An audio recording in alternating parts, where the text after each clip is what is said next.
Salut à toi et bienvenue dans cette nouvelle vidéo d'Immersion Trail. Moi c'est Théo et aujourd'hui je vais te parler plus spécifiquement des ravitaillements pendant tes trails ou même tes ultra trails de manière un petit peu plus spécifique.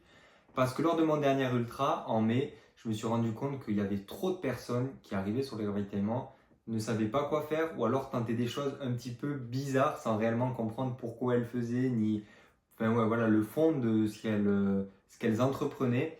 Et donc je me suis dit, ok, là il y a un sujet à traiter parce que je pense que les gens entendent des échos un petit peu de ce qu'il faut faire et ils l'appliquent peut-être bêtement sans réellement comprendre pourquoi ils font ça.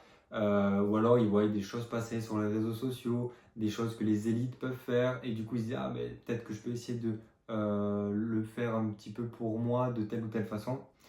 Bref, on va essayer de poser tout ça. Je vais vous apporter toutes les clés de lecture qu'on va pouvoir mettre vis-à-vis de tout ça, les erreurs que j'ai fait, l'importance aussi des ravitaillements pendant un ultra. Et je vais vous fournir un petit outil à la fin de la vidéo qui va vous permettre, si vous voulez, de pouvoir bien préparer votre prochain ultra ou même trail, mais c'est peut-être plus spécifique à l'ultra, et pour pouvoir aussi bien gérer tous vos ravitaillements. Donc n'hésitez pas à vous abonner. Je pars en ce moment là sur une vidéo par jour autour du trail, plus spécifiquement de l'ultra, pour pouvoir parler de plein de sujets. Arrêtez de voir tout ce bullshit qu'on voit sur internet, toutes ces infos un peu qui n'ont pas de sens. Essayez de vraiment vous apporter des clés de lecture. Le but c'est qu'ensemble on s'élève pour réussir nos ultras et surtout faire en sorte qu'on vive les meilleures sensations. Donc pourquoi les ravitaillements, c'est la base d'une course réussie. Quand on part sur un ultra, en fait, on doit absolument découper notre course par section. Si jamais vous ne voyez pas trop pourquoi il faut faire ça, n'hésitez pas à sonner la cloche. Vous allez voir, ça va faire l'objet d'une future vidéo qui va arriver et donc vous pourrez un peu mieux comprendre tout ça. Mais globalement, l'ultra, il ne faut pas le voir comme une course d'un trait. C'est-à-dire, on ne fait pas 120, on ne fait pas 160 km, mais on fait peut-être, si on fait 160, 16 fois 10 km, peu importe. Mais en fait, on va découper notre course par tronçon. Et à ce moment-là, pour la découpe d'une course, c'est vrai que le ravitaillement, c'est quelque chose d'assez simple dans cette découpe-là. Je ne vais pas m'attarder, comme j'ai dit, ce sera l'occasion de faire une prochaine vidéo sur ça. Mais c'est vraiment, si vous voulez, le passage à une nouvelle étape. C'est vraiment un endroit, au-delà du fait que vous allez pouvoir vous alimenter, que vous allez pouvoir vous hydrater, gérer un petit peu tout ça, ça doit vraiment marquer, si vous voulez, la fin d'une étape et le début du coup d'une nouvelle section. Il faut que mentalement, vous passiez un truc où vous vous dites, ok, j'ai fini cette section, donc j'oublie un petit peu tout ce qui s'est passé entre guillemets et sur quoi je dois me pencher à partir de maintenant. Peut-être vous allez arriver dans une section plus technique avec beaucoup de pierres, beaucoup de cailloux, donc il faudra penser à ranger les bâtons si vous n'êtes pas à l'aise parce qu'il y a trop de pierres, ou alors vous allez arriver dans une section de nuit, donc pensez à mettre votre frontal à partir de telle heure, ou pensez à changer votre stratégie alimentaire parce qu'en fait vous n'arrivez plus à ingérer telle ou telle chose. Enfin voilà, vous voyez vraiment, ça doit être, si vous voulez, un marqueur où, ok, à partir de là, je peux me permettre, si vous voulez, de modifier ou de changer un petit peu la stratégie que j'avais sur la section de course. Parce qu'en général, entre deux ravitaillements, c'est rare que ce qu'on a prévu nécessite d'être changé. Et en général, c'est à ce moment-là qu'on fait les erreurs parce qu'on agit dans la précipitation, on agit de suite. Et on fait souvent, voire c'est la quasi-totalité du temps qu'on fait des erreurs à ce moment-là. Donc vraiment, le ravitaillement doit vous servir comme un endroit où vous allez aussi vous poser pour adapter un petit peu ces stratégies-là. Mais aussi, ça va de soi, c'est là où vous allez avoir, si vous voulez, un petit peu tout votre carburant. Tout comme quand vous allez faire un road trip, vous allez avoir des points de passage où vous allez re-remplir votre van. Et bien là, c'est un petit peu la même chose. On vient recharger nos batteries, un peu ce qui peut être fatigue, moi j'aime bien associer les batteries à un petit peu tout ce qui est le cerveau, la fatigue, les émotions, un petit peu tout ça. Et le carburant, là cette fois c'est vraiment la nourriture, l'hydratation, tout ça. Donc vous l'aurez compris, quelque chose d'hyper important. Je ne vais pas plus m'étaler sur le sujet. Je pense que vous voyez que c'est quelque chose d'important. On va cette fois là maintenant un petit peu plus rentrer surtout sur le fait de en fait comment on peut les anticiper parce que ok, c'est cool de savoir que c'est important, on le sait et ça va de soi pour découper la course, pour toutes ces choses là, mais comment est-ce qu'on peut réellement anticiper le fait de savoir ce qu'on va avoir besoin au ravitaillement, dans quel état on va être, comment on va réussir à gérer un petit peu tout ça. Et c'est toutes ces choses-là aujourd'hui que vous voyez sur internet et qui vous trompent. C'est parce que aujourd'hui sur Internet, on vous donne, il faut faire ça. Par exemple, ne vous asseyez pas à votre ravitaillement, sinon vous risquez d'avoir les jambes dures quand vous repartez.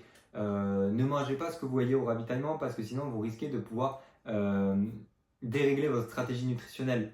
Et c'est là l'erreur que vous faites, entre guillemets, si jamais vous appliquez ces choses-là, c'est que vous appliquez à la lettre ce que des personnes vous disent de faire un peu bêtement. Et ça, c'est le cerveau qui fonctionne comme ça. Bref, c'est pas vraiment de votre faute. Mais ce qu'il faut bien comprendre, c'est pourquoi, par exemple, on nous dit à tel moment de ne pas s'asseoir au ravitaillement. Pourquoi on nous dit de ne pas manger ce qu'il y a au ravitaillement. Il faut pousser un petit peu plus la réflexion. Quand on manque un petit peu d'expérience, ça peut être compliqué. Mais essayer de pousser un petit peu voilà, ces choses-là. Et donc moi, je vais essayer de vous apporter justement ces clés de compréhension.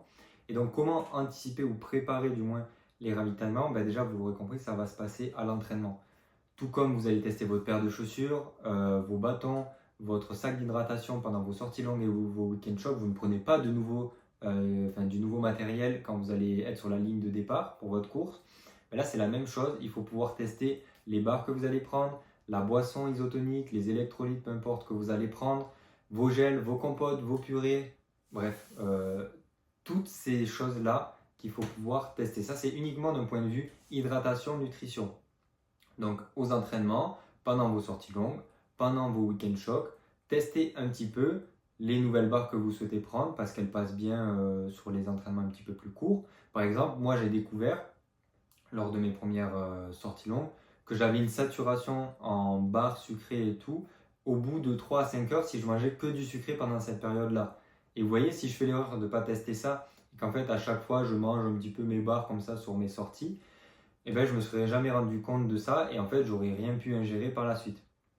Donc voilà, testez un petit peu tout ça, essayez toujours, pour ce qui est de la nutrition, encore une fois ce sera l'occasion de faire une prochaine vidéo et même on en parle dans notre formation Road to Ultra qui vous permet de vous amener si vous voulez à la réussite de votre ultra trail. On parle de sportif, de nutrition, de mental, de récupération, bref une formation hyper complète avec plus de 40 vidéos à l'intérieur qui vous permettent vraiment de préparer au mieux votre ultra avec une vision à 360 degrés. On fait vraiment des points spécifiques là-dessus.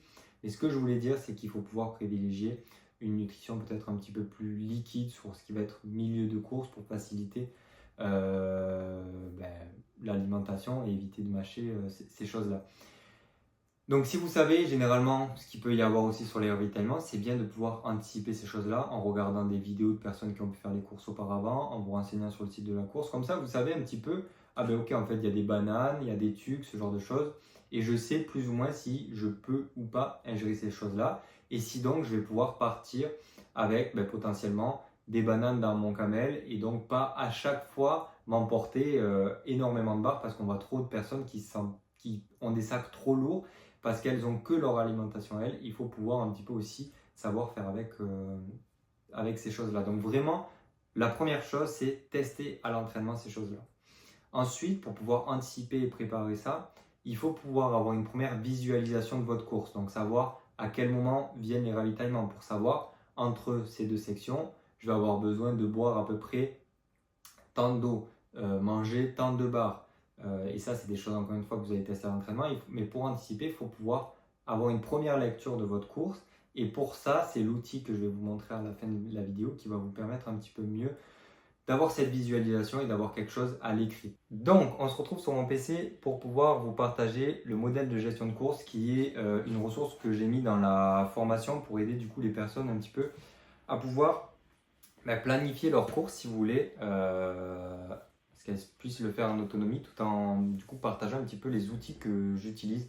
Donc là vous voyez c'est un Excel tout simple, un Google Sheet tout simple qui va pouvoir vous servir si vous voulez à décrire un petit peu les différentes sections de votre course. D'ailleurs si vous avez du mal à le remplir, si vous avez les moindres questions vis-à-vis des ravitaillements, ce genre de choses, n'hésitez pas à m'écrire sur Instagram @immersion_trail, je vous mettrai tout ça en description, que ce soit le modèle de gestion de course ou bien mes réseaux sociaux pour que vous puissiez m'écrire et je vous répondrai avec grand plaisir pour pouvoir discuter de tout ça. Donc on va prendre l'exemple de... donc j'ai pas mon dernier ultra, si c'est bon, j'ai le 110 ici.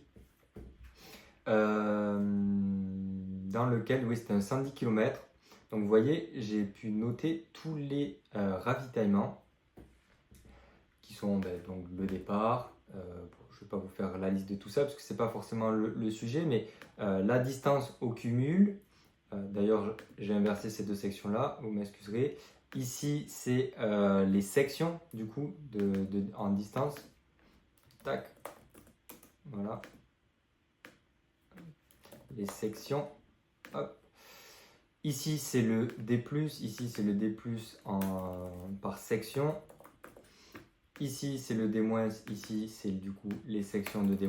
Qu'est-ce que j'entends par section? Enfin, vous l'aurez compris, hein, c'est les différents secteurs, du coup, pour pouvoir vraiment découper et savoir, là, par exemple, ok, donc là, je pars sur 10 km avec 578 D+, et 889 de D-, donc je sais que ce sera un profil un petit peu plus descendant, mais il y a quand même un peu de montée. Là, en l'occurrence, ce sera un profil du coup beaucoup plus montant, parce qu'on va avoir une section avec 1250, bref, voilà, vous l'aurez compris. Je note également les barrières horaires. Je peux faire des screenshots du profil. Là, c'est mes petites notes que je peux faire pour les ravitaillements, donc ils vont nous servir, nous, dans notre cas. Et puis ici, les notes générales et les messages. Pourquoi les messages? On le verra encore une fois dans une prochaine vidéo, mais parce que moi, j'aime bien me laisser des petits messages à chaque fois, des trucs de motivation un petit peu. Ça, c'est un truc tout bête, mais ça m'aide un petit peu dans ma course, surtout quand je peux faire des courses tout seul. Donc voilà, grosso modo, vous allez comme ça, sur ce document, avoir toutes vos sections. Donc c'est-à-dire tous les secteurs de course dans lesquels vous allez passer. Donc déjà, votre course est prédécoupée par les ravitaillements. Donc ça montre toute l'importance de cette chose-là. Une fois que vous avez découpé tout ça, vous avez une vision un petit peu plus claire de à peu près combien de temps en fait vous allez pouvoir passer. Ça, c'est au fur et à mesure des entraînements, au fur et à mesure du coup de toutes ces choses-là, ou si vous êtes suivi par un coaching. Et à partir de ça, du coup, vous allez savoir, ok, arrivé à tel point d'eau, j'aurai à peu près bu 1 litre et mangé 2 barres. Je dis une bêtise. Et donc, je sais que là, je vais devoir recharger uniquement que 2 flasques. Et par exemple, je dis une bêtise et je vois que le prochain ravitaillement, donc là, c'est pas le cas puisqu'il y a 5 bornes, mais imaginons, il y aurait 15 km et en fait, 2 flasques, ça ne suffit pas. Donc, je sais que sur ce point d'eau, je me note, remplir ma 3e flasque parce que voilà, vous pouvez toujours avoir une 3e flasque vide, c'est pas le poids que ça prend si à un moment de la course vous en avez besoin. Et du coup, je me mets à remplir la 3e flasque, comme ça au départ, je pars qu'avec 2 flasques, et à ce moment-là, je peux la remplir. Et comme ça, en fait, petit à petit, vous allez pouvoir vous noter, là vous savez que c'est un ravito dur, donc là peut-être vous dire de prendre des bananes avec vous parce que depuis le départ, vous n'avez pas croisé de base de vie et donc vous n'avez pas eu la possibilité ou d'assistance, donc vous n'avez pas la possibilité d'avoir des nouvelles barres à vous. Donc là, mettre banane par exemple dans le camelback, banane ou peu importe, vous voyez, des choses à manger. Toujours prendre un petit sac plastique avec vous pour mettre de la nourriture, des ravitaillements. Bref, là voilà, je me suis douté qu'il n'y avait pas d'assistance sur ce lieu. Et en fait, c'est à partir de cet outil-là qui paraît banal, c'est juste un tableau Excel, mais en fait que vous allez vraiment pouvoir avoir une vraie gestion de course et une vraie gestion de vos ravitaillements. Et à partir de ça, en fait, quand vous êtes complètement dans le gaz à ce moment-là, vous savez que vous avez juste à ouvrir ça et puis vous savez un petit peu ce que vous avez à prendre parce que au frais avant, vous y avez réfléchi. Moi, j'ai aussi ça sur le téléphone, du coup, après, d'un point de vue gestion de course, pour savoir que là, je pars sur une section qui va être plutôt à profil descendant et donc, je vais pouvoir peut-être utiliser plus les bâtons, bref, toutes ces choses-là. C'est vraiment un roadbook qui m'est super utile pour pouvoir en faire en sorte de réussir mes ultras. Et puis voilà un petit peu tout ce que j'avais à vous dire d'un point de vue ravitaillement. N'hésitez pas à poser, comme je vous ai dit, toutes vos questions en commentaire. Ça peut nous aider à faire un prochain sujet de vidéo, pourquoi pas. Ça peut aider aussi d'autres personnes qui peuvent avoir les mêmes questions que vous. Et puis si jamais vous souhaitez vous faire accompagner de manière un petit peu plus poussée, on a des coachings personnalisés pour pouvoir faire en sorte de vous accompagner sur vos objectifs. On a aussi la formation, comme je vous ai dit, Road to Ultra, qui va vous permettre de vous préparer à un ultra en autonomie de manière un petit peu à révolutionner et vous apporter une vraie connaissance de la préparation à 360 degrés. Toute l'équipe Immersion Trail, préparateur physique, nutritionniste, préparateur mentaux et kinés se sont mis dessus dans le but de vous fournir toutes les clés pour que vous puissiez réussir votre ultra et mettre en place une vraie préparation. Donc je vous mets tous les liens en description. Et puis n'hésitez pas à vous abonner, mettre un petit like, mettre votre commentaire. Et nous on se retrouve du coup demain pour la prochaine vidéo.